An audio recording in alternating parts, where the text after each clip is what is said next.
And now on the Deseret First Credit Union hotline via Zoom, a guy we've wanted to talk to for a while. His name is Richard Harward, BYU basketball power forward / center. Richard, welcome back to BYU Sports Nation.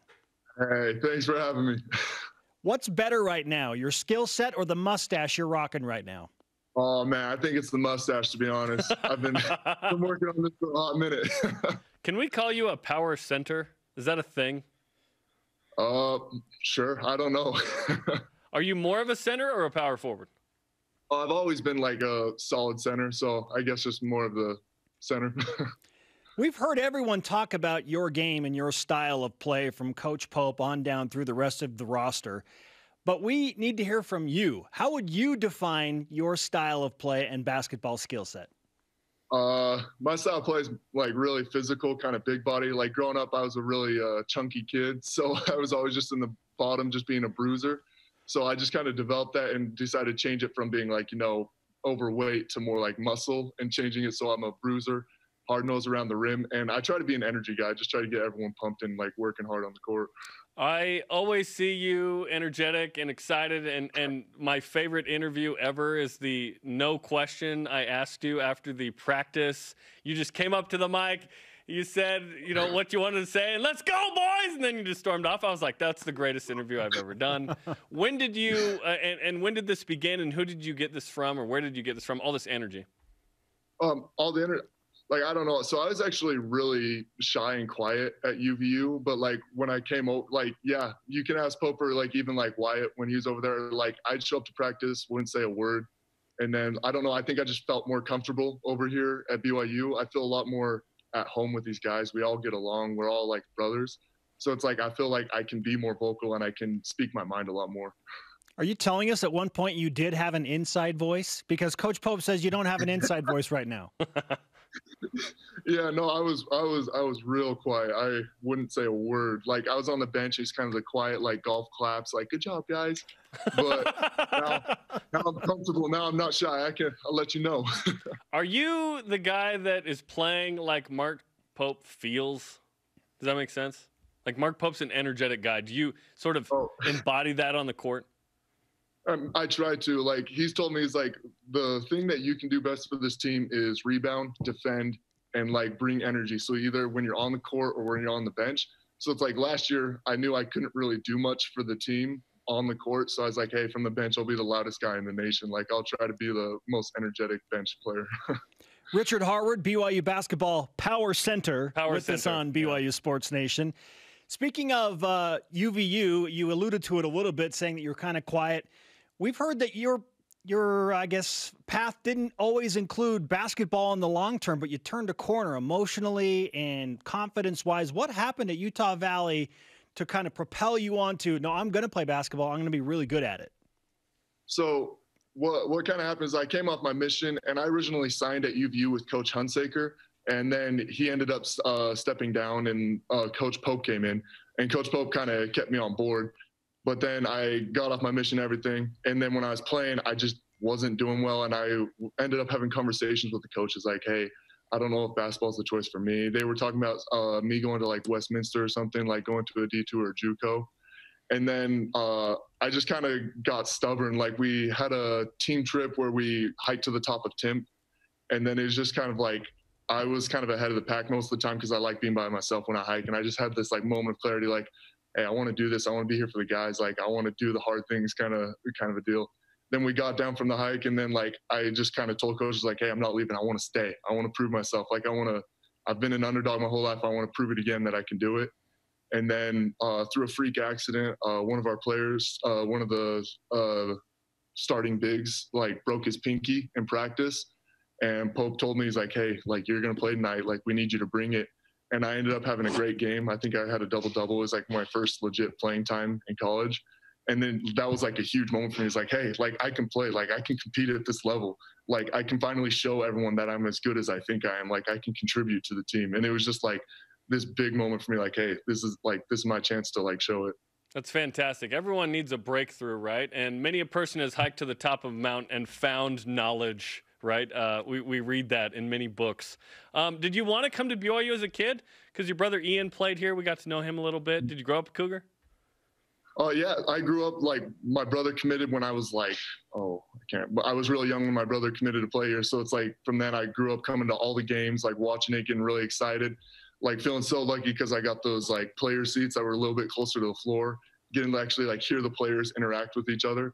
And it's just like, I'm always like, I want to be a Cougar. I'm a diehard Cougar. So out of high school, you wanted to come to BYU. You went to UVU with Hunsaker. Pope comes over. Did you ever think like, hey, maybe BYU is an option later, or when Pope came over, that was the door that opened?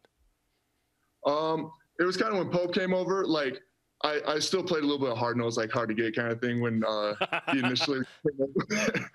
But it's just like I was looking at all my options, but I was like, hey, I get to play at BYU, my dream school, and then I get to face these amazing, like I get to face Gonzaga. Like that's like one of the biggest platforms you can play basketball at. Like this is a chance for me to like prove to myself and prove to everyone it's like, hey, like we can play, we can compete.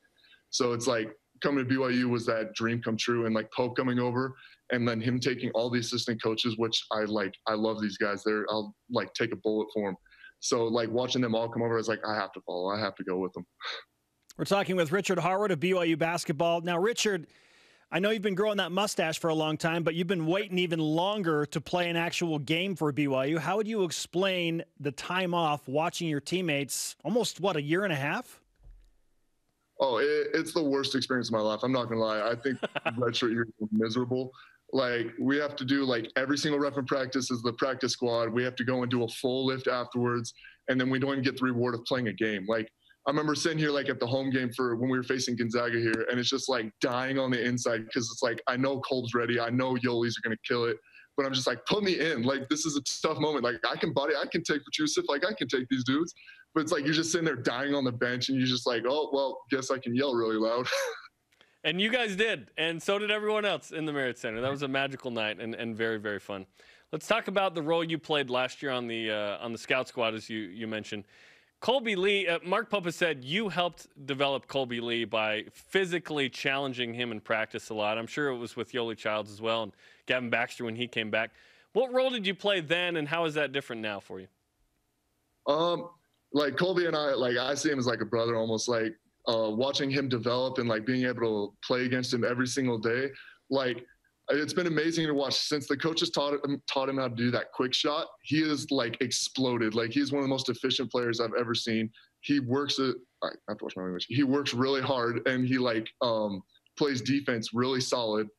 And it's just like watching that. And like this year, I don't play against him as much. Now it's like I'm on the same team as him, or like we're kind of alternating between the two of us. So it's more of like that support from the sideline, or like pulling him aside after like critiquing, like, hey, there's a good chance to use your quick right there, and you kind of turn it down, or right here, this is a good opportunity to pass it. And it becomes more of like a joint thing rather than me trying to get him better from the competitive side. You're just days away from your first actual game in a BYU uniform. We've talked about the emotions of waiting. What do you anticipate when you run out on the floor, albeit in a strange pandemic scenario where there are no fans? I've talked about this before. It's like I'm kind of used to not having a ton of fans. Like nothing against BYU, but it doesn't have nearly the fan base that BYU has. BYU's fan base is insane. Like just like being part of that Gonzaga game compared to like any of my experiences at UVU, it's just like I'm kind of used to a little bit of a smaller crowd. So for me, it's just like another game. Like I feel like our team does a good job of bringing the energy for each other. Yeah, on the road in the WAC is one thing, right? It's going to be all right. And there will be some family members, which will be good, right? At least somebody in there. But I think I know the answer to this question, but I want to ask you. Do you have to start to be happy? Like start in the games? Mm-hmm. Oh, no. No. Like I've learned that like Pope does an amazing job of like getting everyone on board with this. Starting is like a cool title, but at the end of the day, it's like you can score 40 points, but if you lose, nobody cares. Like you can be the all-star of a terrible team and no one really cares about it. But if you're like a really good contributor to a team that wins, that's when people start to notice. And like everyone on our team started to buy into that idea. It's like, I don't care necessarily about starting. It's more about what can I do to help the team win this game? Because if we win this game, it's going to be better for everyone. We saw that last year, especially with Dalton Nixon and Zach Sellius, guys that had started before but then became role players off the bench, and their contribution one game might be 10 points, but it might just be taking, in Dalton Nixon's case, he took like 3 charges in a game, I remember last year. Zach Sellius blocking the St. Mary's shot, making some free throws. How does Mark Pope get you guys to buy into that? Because that is amazing culture. And you guys have the T-shirts, hashtag BRLA, Best Locker Room America, or BLRA. How does Mark Pope get you guys to buy into that? Well, first of all, Mark Pope is one of the most charismatic people I've ever met in my life. Like, he brings so much energy, and he's very good at persuading and also getting you to see the logic behind what he's saying.